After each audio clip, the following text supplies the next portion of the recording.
বাংলা ভাষার পক্ষে ভূমিকা রাখার জন্য কোন পত্রিকাকে নিষিদ্ধ ঘোষণা করা হয়? সাপ্তাহিক দৈনিক। না, এটা ইংরেজি পত্রিকা। মাস্টার, সাপ্তাহিক সৈনিক। ইংরেজি পত্রিকা। পাকিস্তান অবজারভার। অবজারভার সঠিক উত্তর। পরের উত্তর, পরের প্রশ্ন, আবুল বরকতকে কবে 21শে পদক মরণোত্তর দেওয়া হয়, মানে মরার পরে দেওয়া হয়েছে? 2000 সালে। সঠিক উত্তর। ভাষা শহীদ আব্দুল সালাম পেশায় কি ছিলেন?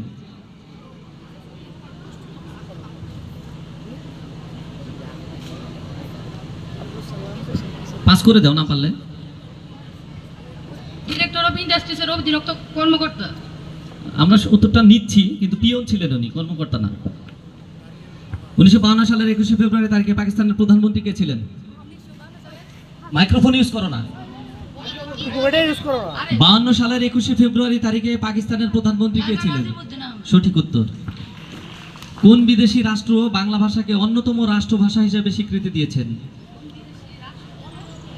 কোন বিদেশি রাষ্ট্র বাংলা ভাষাকে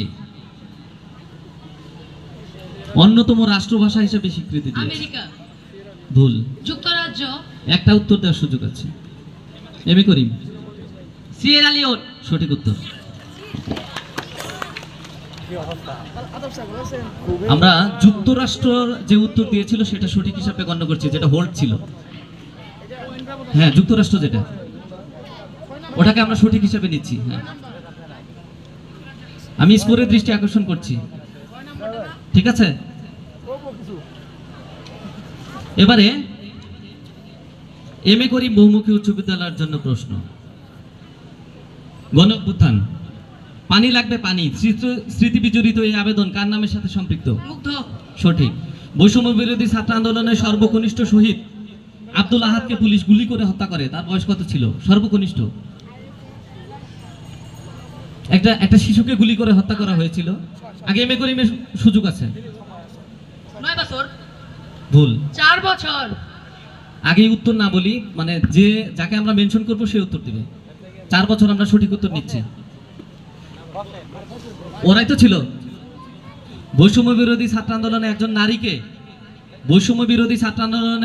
নারীকে ডিবি কার্যালয়ে ধরে নিয়ে যাওয়া হয়, তার নাম কি?